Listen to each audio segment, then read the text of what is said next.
네. 우리가 보는 많은 영화나 드라마 또는 소설책 안을 이제 자세히 살펴보면 그 안에 수많은 갈등들이 있는 것을 볼 수 있습니다. 그래서 가끔씩 주말 저녁에서 이제 악한 배역을 맡은 한 배우가 다른 프로그램에 나와서 이런 이야기를 한 것을 본 적이 있습니다. 제가 드라마에서 악한 역을 맡고 있다 보니까 시골에 있는 그런 시장이나 또 연세가 있으신 분들이 제가 지나갈 때마다 욕을 하세요. 드라마에서 악한 역을 맡고 있는 건데 실제로도 이 배우만 보면 이제 다른 분들이 욕을 한다는 겁니다. 여러분, 왜 그분들이 그 역할을 하는 분을 보면서 그렇게 욕을 합니까? 대부분 많은 분들이 그 악한 역을 하는 그 배우들을 싫어하는 이유 중에 하나는 그 악한 역을 하는 배우가 어떤 선한 일이 이루어지는 걸 계속 가로막기 때문입니다. 쉽게 말하면 주인공의 일이 잘 풀려 나가야 되는데 계속해서 그걸 방해하는 사람이 있기 때문에 그 방해하는 사람을 미워하는 것입니다. 근데 참 희한한 건 그러면서도 꼭 봅니다. 끝까지 꼭 봅니다. 그렇게 악한 역할을 하는 사람을 미워하고 싫어하면서도 끝까지 드라마를 다 봅니다. 그럼 왜 끝까지 다 보겠습니까? 결말을 다 알고 있기 때문입니다. 지금은 저 악한 역할을 하는 사람 때문에 이렇게 힘들어지고 저 주인공이 저렇게 괴로워하지만 분명하게 행복하게 끝날 거야. 마지막에는 저 주인공이 잘 되고 이길 거야. 이걸 다 알고 있기 때문입니다. 여러분도 다 알고 계시지 않습니까? 드라마든 영화든 뭐 소설책이든 주인공이 그 어렵고 힘든 순간 분명히 겪지만 마지막에는 행복해질 거야. 다 예상하고 이제 드라마나 뭐 소설이나 영화 그렇게 보지 않습니까? 근데 여러분은 우리의 삶도 그렇다는 거 알고 있습니까? 하나님을 믿는 하나님의 자녀들의 삶도 그렇다는 것 여러분 알고 살아가십니까? 우리들의 삶 가운데 때로는 그 어려움과 고난이 올 수 있지만 우리는 반드시 마지막에 승리할 거야. 반드시 마지막에 우리는 하나님이 준비하신 상이 있을 거야. 여러분 믿고 살아가고 있습니까? 우리 함께 이 질문들을 좀 생각해 보면서 오늘 본문 말씀 같이 살펴봤으면 좋겠습니다. 오늘 본문은 애굽에서 노예로 살고 있는 이스라엘 백성들에게 일어난 하나의 사건을 보여줍니다. 오늘 본문의 배경을 출애굽기 1장 12절에서는 이렇게 설명해 줍니다.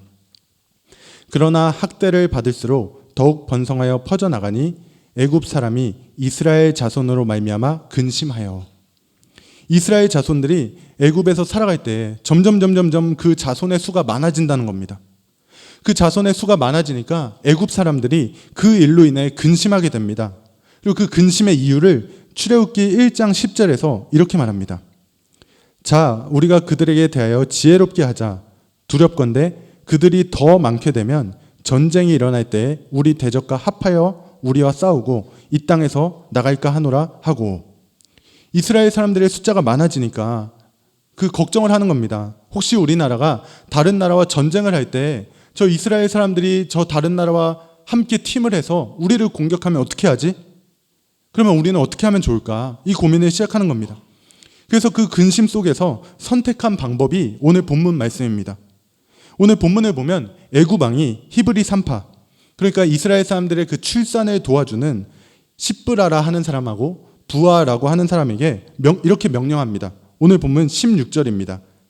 이르되 너희는 히브리 여인을 위하여 해산을 도울 때 그 자리를 살펴서 아들이거든 그를 죽이고 딸이거든 살려두라. 너희는 이스라엘 사람들이 자녀를 낳을 때 아들이면 죽이고 딸이면 살려라. 이렇게 명령하는 겁니다. 근데 17절을 보면 이 히브리 산파들이 그 명령을 어기고 그 이스라엘 백성들의 아들들을 죽이지 않습니다. 그러자 하나님께서 20절과 21절에서 그들에게 은혜를 베풀고 그들의 집안을 흥왕하게 하셨다 말씀하십니다. 그러자 이번에는 바로 왕이 또 다른 명령을 내립니다. 22절에서 모든 백성에게 이스라엘 사람들 가운데 아들이 태어나면 나일강에 던지고 딸이면 살려두라. 이게 오늘 본문 말씀입니다, 여러분. 여러분, 애굽 왕은 이스라엘 사람들의 숫자가 늘어나니 전쟁이 일어났을 때 그 이스라엘 백성들이 자신들의 적군과 함께 손을 잡을 걸 두려워했습니다. 그래서 그 자손의 수를 줄이기 위해서 명령을 내리는 겁니다. 그리고 그 명령은 여러분 3가지였습니다. 먼저는 오늘 읽지 않았지만 오늘 본문 조금 앞인 11절에 나와 있습니다. 감독들을 그들 위에 세우고 그들에게 무거운 짐을 지어 괴롭게 하여 그들에게 바로를 위하여 국고성 비돔과 라암셋을 건축하게 하니라. 첫 번째 생각한 겁니다. 우리가 힘든 노동을 시키면 저 이스라엘 사람들의 자손의 숫자가 줄어들겠지. 그래서 힘든 일을 시킵니다. 근데 자신의 뜻대로 되지가 않습니다. 그래서 오늘 본문 16절에 다시 그 산파들에게 명령하는 겁니다. 아들이면 죽이고 딸이면 살려라. 근데 이 명령도 또 실패합니다. 이 애굽왕의 뜻대로 되지가 않습니다. 그래서 또다시 22절에 명령합니다. 모든 백성에게 아들이면 나일강에 던지고 딸이면 살려두라. 근데 여러분 나중에 보면 알겠지만 이 명령도 또 실패합니다. 여러분 애굽왕은 이스라엘 백성들의 그 숫자를 줄이기 위해서 세 가지 방법을 씁니다. 첫 번째, 힘든 노동을 시킨다. 두 번째, 산파들에게 남자 아기를 죽이라 명령한다. 세 번째, 모든 백성에게 남자 아기는 나일강에 던지라고 명령한다. 근데 여러분 이 세 가지 명령이 다 실패합니다. 여러분 애굽왕은 당시에 정말 막강한 권력을 가진 왕이었습니다. 근데 이 왕의 명령이 다 실패를 하는 겁니다. 왜 왕의 명령이 다 실패합니까, 여러분? 너무 단순합니다. 이스라엘 자손들이 번성하고 그 숫자가 늘어나는 게 하나님의 뜻이었기 때문입니다, 여러분. 하나님께서 이스라엘 백성들에게 하신 약속이었기 때문입니다. 그 약속이 창세기 곳곳에 이제 우리에게 알려주고 있습니다. 그 중에서도 창세기 15장 5절을 보면 이렇게 말합니다. 그를 이끌고 밖으로 나가 이르시되 하늘을 우러러 뭇 별을 셀 수 있나 보라. 또 그에게 이르시되 내 자손이 이와 같으리라. 하나님이 아브라함에게 하시는 약속입니다. 네 자손이 하늘의 별처럼 많아질 거야. 여러분 이 하나님의 약속이 있기 때문에 그 애굽왕 바로의 모든 명령들이 그 모든 시도들이 다 실패할 수밖에 없었던 겁니다. 하나님의 뜻이 이루어지기까지 계속해서 이 애굽왕 바로는 방해하고 또 핍박하기도 하지만 하나님의 뜻이 이루어지는 걸 막을 수는 없었습니다. 여러분 이게 우리가 믿고 살아야 될 하나님 그리고 반드시 약속을 이루시는 하나님인 것입니다. 여러분 그 약속이 이루어지기까지 하나님의 뜻이 이루어지기까지 때로는 방해와 핍박 있습니다. 근데 그들의 시도는 절대 하나님의 뜻을 막을 수 없다. 그리고 하나님은 자신의 백성들을 반드시 하나님의 뜻대로 인도하시는 분이다. 이 믿음이 우리가 가지고 살아야 할 그 신앙인 것입니다. 여러분 기독교 역사 가운데 정말 수많은 사람들과 세력들이 기독교를 방해하고 교회를 핍박하고 하나님의 말씀을 가르치지 못하도록 해왔습니다. 근데 여러분 지금 결과를 보면 어떻습니까? 기독교는 계속 이어져 왔고 하나님의 말씀은 계속해서 후대에 전해져 왔습니다. 수많은 세계의 역사 가운데 보여줍니다. 기독교를 향해 핍박이 있었다. 교회가 하나님을 온전히 예배하지 못하도록 만드는 수많은 일들이 있었다. 그럼에도 하나님은 교회를 지키셨고 하나님의 말씀은 계속 전해져 나갔다. 여러분 세상에 힘이 있다 말하는 이들, 세상에서 자신의 뜻대로 모든 것을 할 수 있다 여기는 이들이 기독교마저 자신들의 것으로 만들려 했지만 그들의 시도는 여러분 한 번도 성공한 적이 없습니다. 하나님의 뜻은 항상 이루어져 왔습니다. 그게 우리가 믿는 하나님이고 우리가 믿는 하나님의 말씀인 것입니다. 사랑하는 여러분, 우리의 삶 가운데도 똑같습니다. 우리가 하나님의 뜻을 이루려고 하고 하나님이 우리를 통해 하나님의 뜻을 이루려고 하실 때 때로는 우리를 그리고 하나님의 뜻을 방해하기 위한 이들 나타납니다. 하나님의 뜻을 이루려고 하면 할수록 내가 열심을 내려고 하면 할수록 더 힘든 때가 올지도 모릅니다, 여러분. 그러나 여러분 성경에서 그리고 수많은 기독교 역사에서 우리가 분명하게 확신할 수 있는 한 가지는 우리를 방해하는 그들의 시도는 반드시 실패할 거고 하나님께서 우리를 통해 이루실 뜻은 반드시 이루어질 것이다 라는 사실입니다. 근데 여러분 오늘 본문에서 하나님께서 자신의 뜻을 이루시는 데 있어서 아주 중요한 한 가지 원리가 등장합니다, 여러분. 오늘 본문 17절입니다. 오늘 본문 17절 우리 같이 한번 읽어보겠습니다. 그러나 산파들이 하나님을 두려워하여 애굽 왕의 명령을 어기고 남자 아기들을 살린지라. 여러분 산파들이 있었습니다. 자신들의 눈에 보이는 그 지도자인 애굽 왕을 두려워하는 자들이 아니라 하나님을 두려워하고 하나님을 경외하는 그 산파들이 있었던 겁니다. 여러분 이 산파들이 애굽 왕의 명령을 거절한 이유, 이들이 하나님이 원하시는 일을 했던 이유를 17절에서는 하나님을 두려워하여 이렇게 말합니다. 근데 21절을 보면 여러분 또 이렇게 말합니다. 그 산파들은 하나님을 경외하였으므로. 산파들이 하나님을 경외했다 말합니다. 여러분, 여기서 17절에 두려워했다라는 그 말과 21절에 경외했다라는 이 말은 원래 이 구약 성경에 쓰여진 언어인 히브리어로 봤을 때 동일한 단어입니다, 여러분. 우리 성경으로 번역할 때는 두 가지, 경외와 두려워하다 두 단어로 번역했지만 사실은 같은 하나의 단어인 겁니다.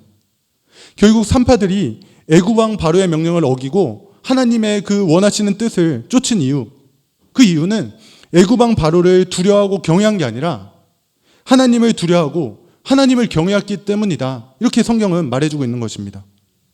여러분, 이게 하나님께서 하나님의 일을 이루시는 데 있어서 아주 중요한 한 가지 원리입니다.